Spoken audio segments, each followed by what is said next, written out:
Assalamualaikum warahmatullahi wabarakatuh. Bagaimana kabarnya anak-anakku sekalian? Baik, pada hari ini kita akan membahas tentang pelaksanaan perawatan jenazah. Namun sebelumnya saya akan menyampaikan tujuan pembelajaran. Setelah pembelajaran ini, kalian dapat menerapkan penyelenggaraan jenazah sesuai dengan ketentuan syariat Islam. Kemudian selanjutnya menunjukkan sikap tanggung jawab dan kerjasama dalam penyelenggaraan jenazah di masyarakat. Lalu kemudian menganalisis pelaksanaan penyelenggaraan jenazah dan menyajikan prosedur penyelenggaraan jenazah. Baik, kita mulai dari bagian A, pengurusan jenazah. Pengurusan jenazah adalah pengurusan jenazah seseorang muslim atau muslimah meliputi 4 kegiatan. Yang pertama memandikan, yang kedua mengkafani, yang ketiga menyalatkan, dan yang keempat menguburkan. Adapun langkah-langkah atau tindakan yang harus dilaksanakan saat kematian itu sesudah terjadi, yaitu 1. Segera mengatupkan atau memejamkan matanya, karena saat ruh sudah dicabut maka jenazah mengikuti arahnya. 2. Melenturkan persendiannya agar tidak menjadi kaku dan keras. 3. Menanggalkan pakaian dan perhiasannya dan diganti dengan pakaian yang menutupi dan melindungi seluruh tubuhnya. Yang keempat, membetulkan letak anggota tubuhnya serta membujurkannya ke arah kiblat.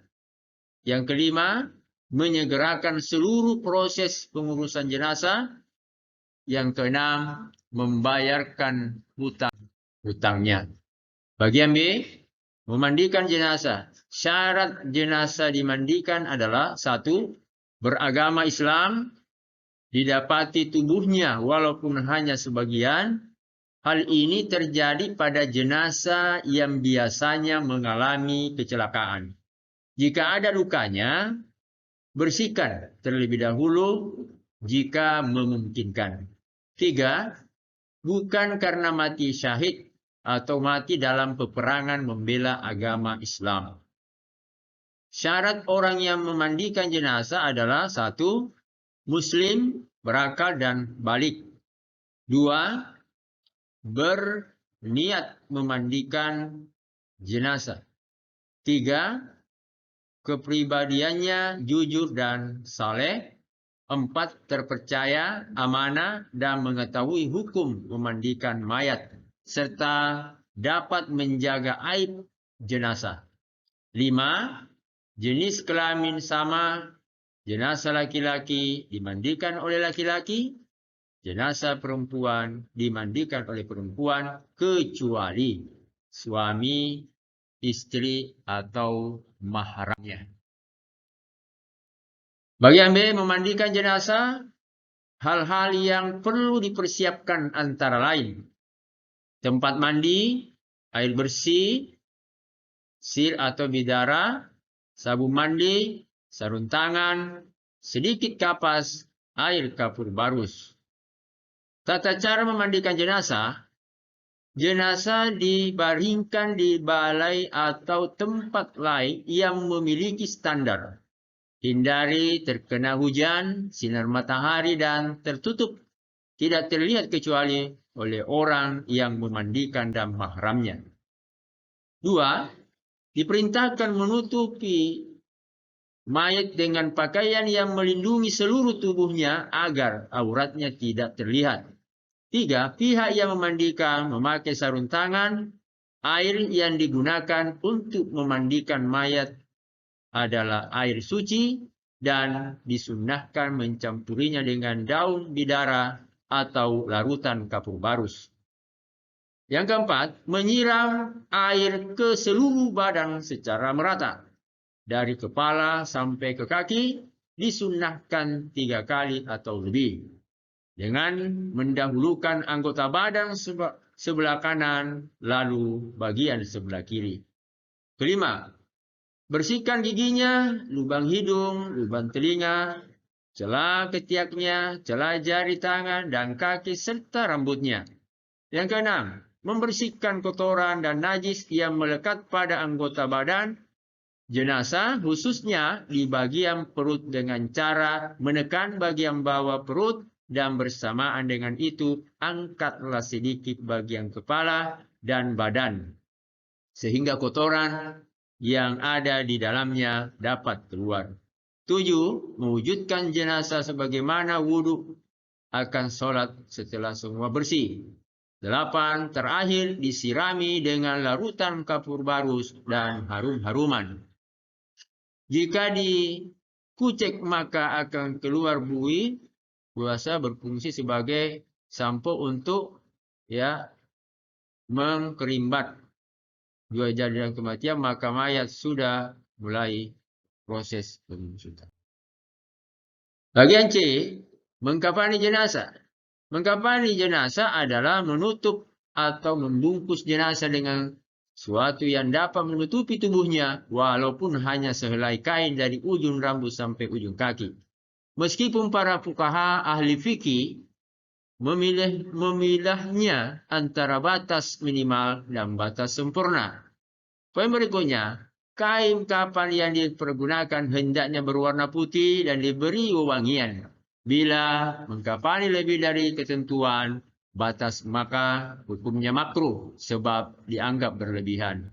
Selanjutnya, batas minimal mengkafani jenazah baik laki-laki maupun perempuan adalah selembar kain yang dapat menutupi seluruh tubuh jenazah, sedangkan batas sempurna bagi jenazah laki-laki adalah 3 lapis kain kafan. Sementara untuk jenazah perempuan adalah 5 lapis terdiri dari 2 lapis kain kafan ditambah kerudung, baju kurung dan lainnya. Hal-hal yang disunahkan dalam mengkafani jenazah. 1. Kain kafan yang digunakan hendaknya kain kafan yang bagus, bersih dan menutupi seluruh tubuh jenazah. 2. Kain kafan hendaknya berwarna putih. 3. Jumlah kain kafan untuk jenazah laki-laki hendaknya 3 lapis, sedangkan bagi jenazah perempuan 5 lapis. Beberapa hal yang perlu diperhatikan dalam mengkafani jenazah. 1. Kain kafan diperoleh dengan cara halal, yakni dari harta peninggalan jenazah, ahli waris atau diambil dari Baitul Mal jika tersedia, atau dibebankan kepada orang Islam yang mampu. 2. Kain kafan hendaknya bersih, berwarna putih dan sederhana, tidak terlalu mahal dan tidak terlalu murah juga. Kemudian tata cara mengkafani jenazah laki-laki. 1. Bentangkan kain kafan sehelai demi sehelai. Yang paling bawah lebih lebar dan luas serta setiap lapisan diberi kapur barus. 2. Angkat jenazah dalam keadaan tertutup dalam kain dan letakkan di atas kain kafan memanjang, lalu ditaburi wangi-wangian. 3. Tutuplah lubang-lubang hidung, telinga, mulut, kebul, dan bibir yang memungkinkan masih mengeluarkan kotoran dengan kapas. 4. Selimutkan kain kafan sebelah kanan yang paling atas, kemudian ujung lembar sebelah kiri. Selanjutnya lakukan seperti tersebut selembar demi selembar dengan cara yang lembut. 5. Ikatlah dengan tali yang sudah disiapkan sebelumnya di bawah kain kafan 3 atau 5 ikatan. 6. Jika kain kafan tidak cukup menutupi seluruh badan jenazah, tutuplah bagian kepalanya saja. Boleh terbuka namun tutup dengan daun kayu, rumput atau kertas. Bagian C, mengkafani jenazah. Ketentuan kain kafan jenazah perempuan terdiri dari 5 lembar kain, urutannya sebagai berikut. 1. Lembar pertama untuk menutupi seluruh badan. Lembar kedua sebagai kerudung kepala. Ketiga, lembar 3 sebagai baju kurung. Lembar keempat menutupi pinggang hingga kaki. Yang kelima, lembar penutup pinggul dan paha. Adapun tata cara mengkafani jenazah perempuan adalah sebagai berikut. 1. Susun kain kafan yang sudah dipotong-potong untuk masing-masing bagian dengan tertib. Lalu, angkatlah jenazah dalam keadaan tertutup dengan kain dan letakkan di atas kain kafan sejajar, serta taburi dengan wangi-wangian atau dengan kapur barus. 2. Tutuplah lubang-lubang yang mungkin masih mengeluarkan kotoran dengan kapas. 3. Tutupkan kain membungkus pada kedua pahanya. 4.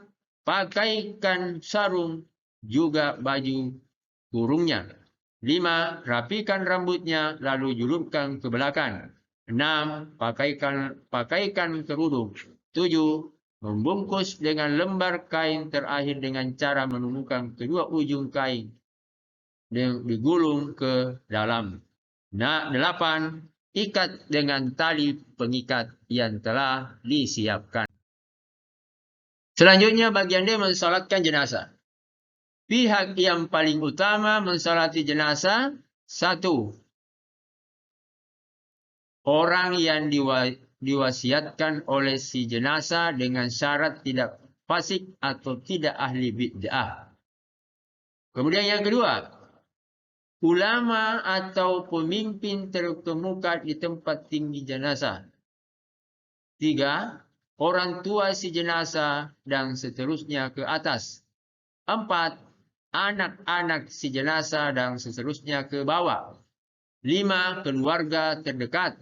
Dan yang keenam, kaum muslim seluruhnya. Syarat-syarat jenazah. 1. Suci dari hadas besar dan kecil. Suci badan dan tempat dari najis. Menutup aurat dan menghadap kiblat. 2. Jika jenazah laki-laki, posisi imam berdiri sejajar dengan kepalanya. Jenazah perempuan, posisinya berdirinya sejajar dengan perutnya. 3. Jenazah diletakkan di arah kiblat. Orang berdiri yang menjalankan kecuali sholat di atas kuburan.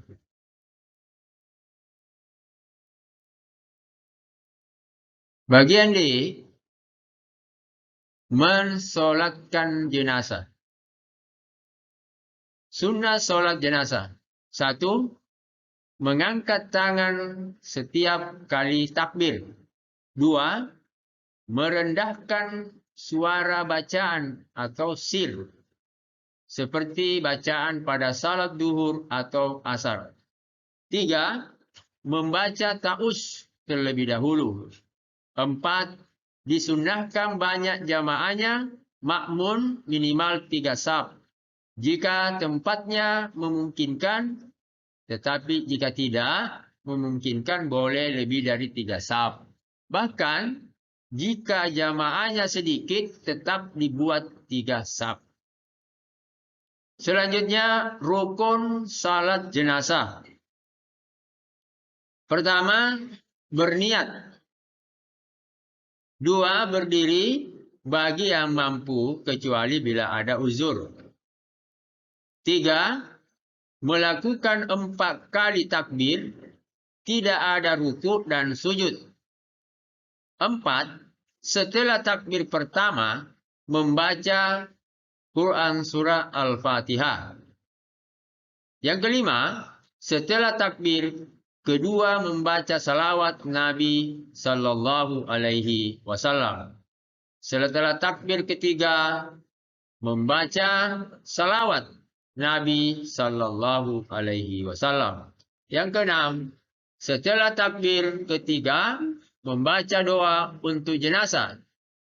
Dan yang ketujuh, salam setelah takbir keempat. Selanjutnya, bagian E, praktik mensalatkan jenazah. Tata cara pelaksanaan sholat jenazah adalah sebagai berikut. Poin pertama, jenazah diletakkan di depan jamaah. Jika mayat laki-laki, imam berdiri di dekat kepala jenazah. Jika mayat perempuan, imam berdiri di dekat perut jenazah. Poin selanjutnya, imam berdiri paling depan, diikuti oleh makmun. Jika yang mensolati sedikit, usahakan dibuat 3 baris atau 3 saf. Poin selanjutnya, mula-mula semua jamaah berdiri dengan berniat melakukan sholat jenazah dengan 4 takbir. Kemudian poin berikutnya, niat.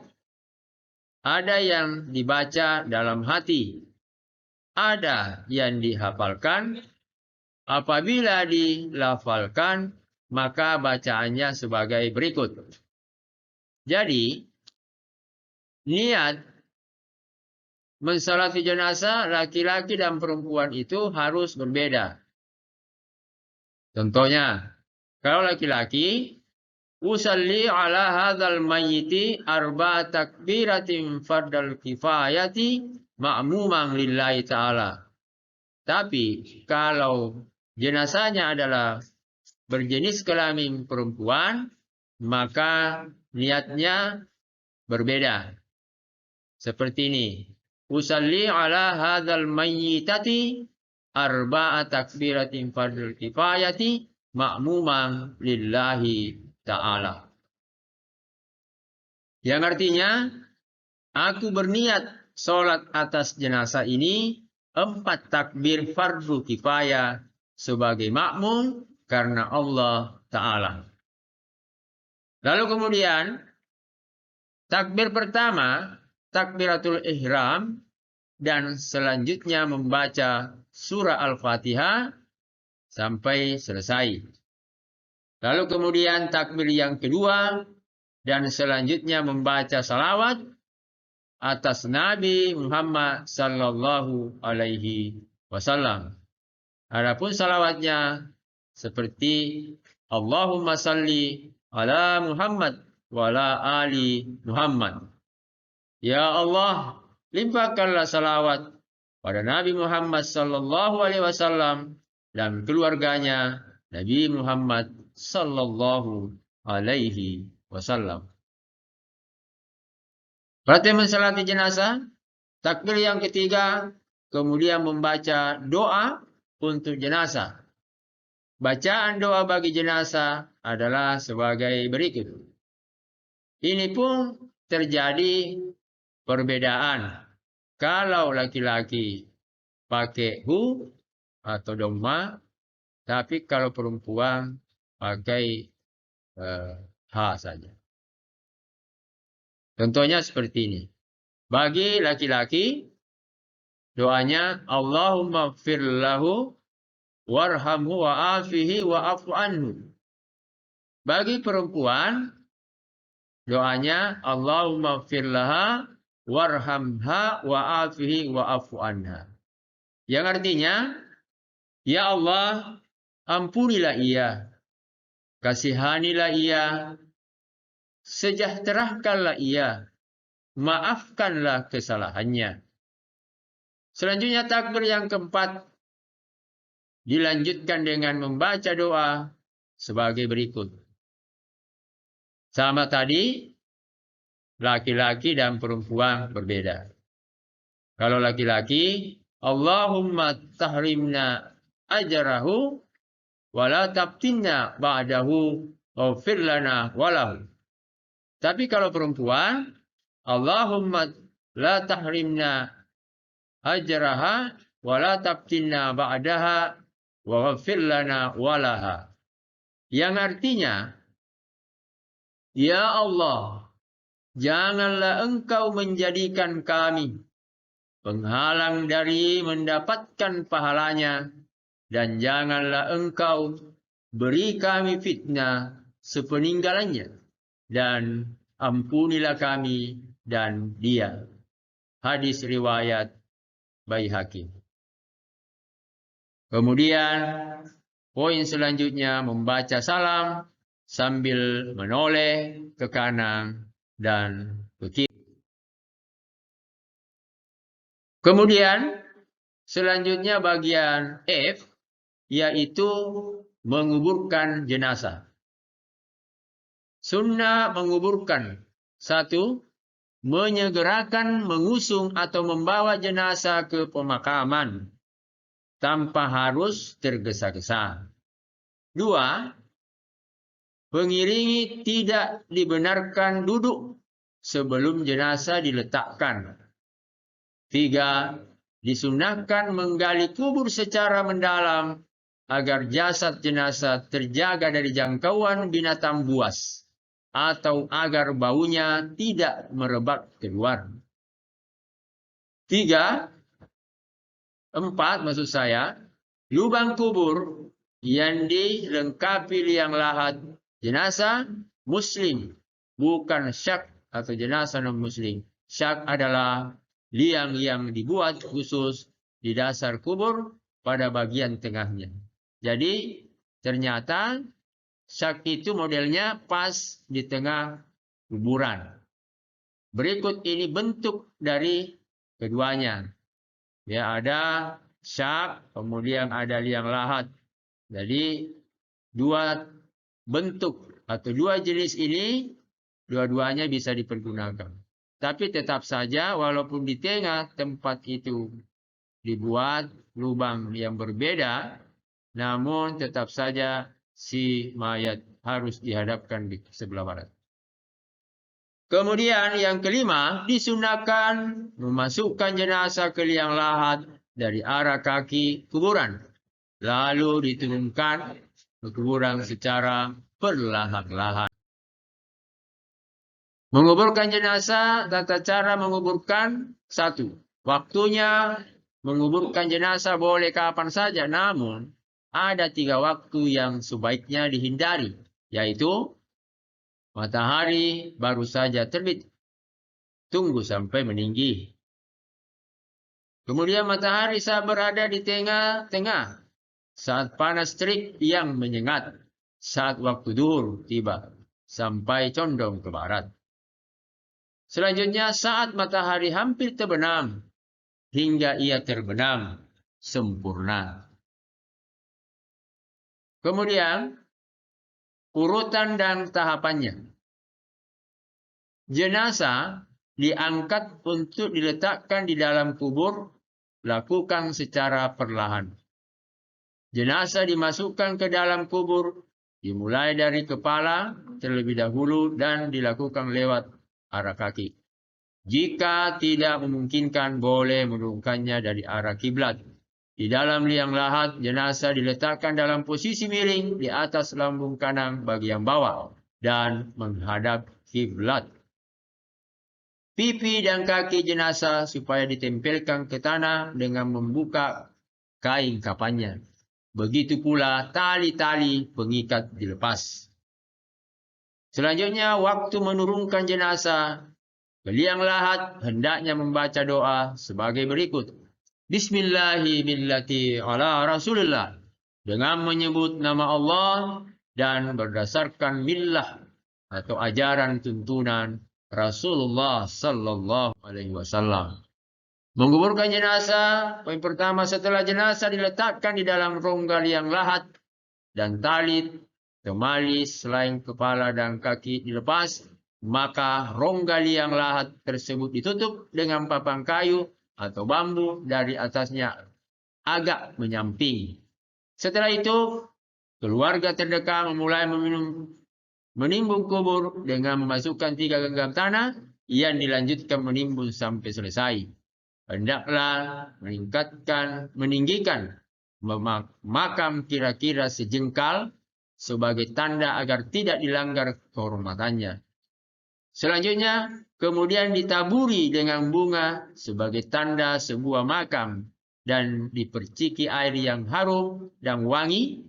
Setelah selesai, penguburan diakhiri dengan doa yang isinya antara lain memohon ampun, rahmat, keselamatan, dan ketuduhan dalam menjawab beberapa pertanyaan dari malaikat Munkar dan Nakir. Baiklah, saya kira ini yang sempat saya sampaikan. Mudah-mudahan bermanfaat. Wabillahi taufiq wal hidayah. Assalamualaikum warahmatullahi wabarakatuh.